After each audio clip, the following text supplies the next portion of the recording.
Hello. தலைவன் தலைவி மூவிக்கு போக போறீங்களா? கண்டிப்பா போவாதீங்க. ஏன் சொல்றேன்னா, படம் ஃபுல்லா விஜய் சேதுபதி சார் கத்திக்கிட்டே தான் இருப்பாரே தவிர அதுல லைட்டா கொஞ்சம் கூட லவ் ஓரியன்டா இருக்காது. என்டர்டைன்மெண்ட்டுக்காக போறதா இருந்தா ஓகே. பட் வந்து நம்ம ஒரு அமரன் மூவி லெவல் அந்த மாதிரி டிவோர்ஸ் பண்றவங்கலாம் வந்து பண்ண மாட்டாங்க அப்படின்னு சொல்லிட்டு ஒரு கான்செப்ட் ரிவ்யூலாம் வந்துச்சு. அதை பார்த்து தான் நாங்க போனோம். பட் வந்து எப்படி சொல்றது, அந்த படத்தை பார்த்தா எங்களுக்கு பெருசா ஃபீலிங்ஸ்லாம் இல்லைங்க.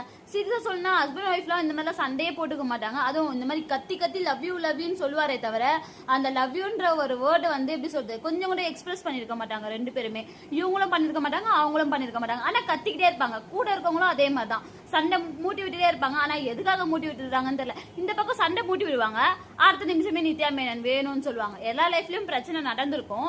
அந்த மூவி பார்க்கும்போது நமக்கு ரீகால் ஆகும், அந்த பிரச்சனை எல்லாமே நமக்கு ரீகால் ஆகும்.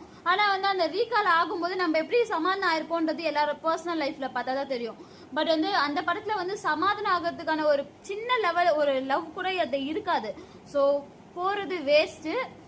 என்டர்டைன்மெண்ட்டுக்காகனா ஓகே, சும்மா போகணுமே அப்படின்றதுக்கு. பட் வந்து எக்ஸ்பிரஷன் இப்போ அமரன் மூவிலாம் பார்த்தீங்கன்னா படம் பார்த்துட்டு ஒரு ஒன் வீக்